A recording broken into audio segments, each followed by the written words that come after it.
J'ai eu un commentaire où la personne a dit votre publication salit la réputation du notariat. Ben, j'ai envie de dire, tu t'es senti visé? Il y a un moment, le harcèlement au travail, c'est un fait. Il y en a, toujours. Ça évolue, ça s'améliore avec le temps, mais à mon sens, ça va pas assez vite. Parce que des personnes qui se prennent un dossier dans la tronche, alors que ça fait 20 ans qu'elles sont dans le métier, et que leur réputation de travail bien fait, satisfaisant et tout ça n'est plus à faire, quand elles se prennent un dossier dans le visage, tu m'excuses, mais il est où le respect là?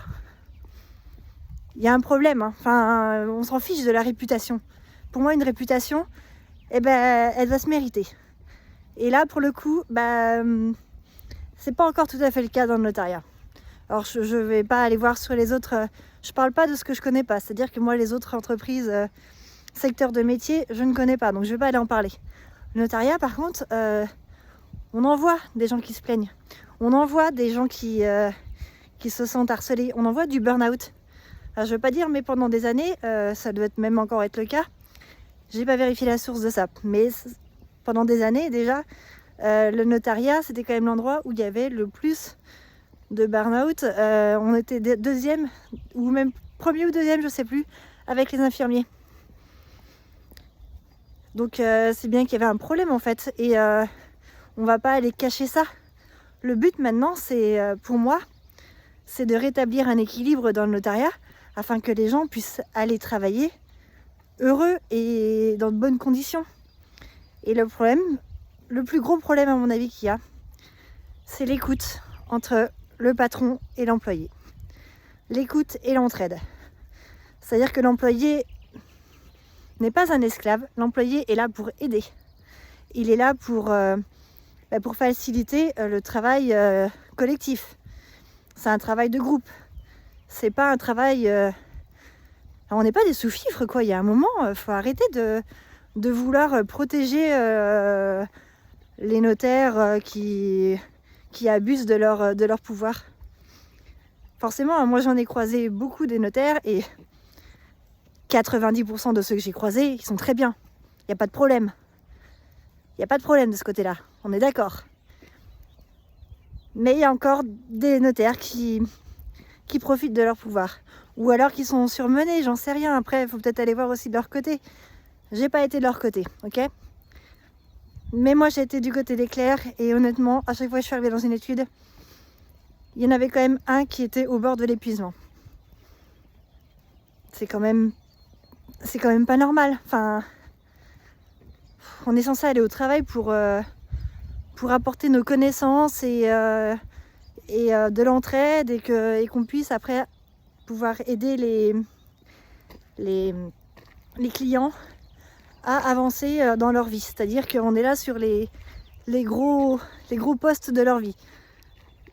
Les ventes, les achats de maison, c'est quand même un moment important de leur vie. Les mariages, les divorces, les successions, c'est que des moments où en fait les gens, ils ont besoin de nous. Ils ont besoin de personnes qui soient à l'écoute pour eux. Et là, avec la profession je sais pas où on va dans cette profession. Honnêtement, je sais pas. Et les clercs, s'ils oublient de se prioriser, ils sont pas disponibles pour les clients. Vous voyez? Et du coup, ça crée des conflits, ça crée des clients pas contents. Et si le client il est pas content, le patron il est pas content. Et du coup, un patron pas content, c'est un patron qui va aller s'acharner sur les employés au bout d'un moment parce qu'il va se dire mince, ça sort pas, ça marche pas, je me prends des remontrances parce que mon clerc il a pas rappelé, parce que plein de choses. Et c'est quand même pas normal tout ça. Je suis un peu en colère ce matin. Non, moi je pense vraiment qu'il y a des choses à faire. Il y a beaucoup de choses à faire pour que les gens ils puissent évoluer de façon sereine et pérenne. En fait, c'est que je sais pas, on est tellement bloqué dans ce travail tout le temps de faire plus de croissance, plus de chiffres,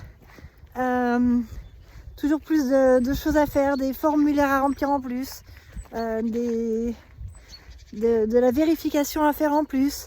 On a un rôle à la fois en tant que clerc de rédacteur, donc de juriste, et un rôle de secrétaire.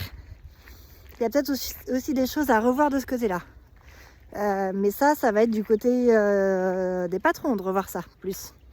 La gestion de l'entreprise.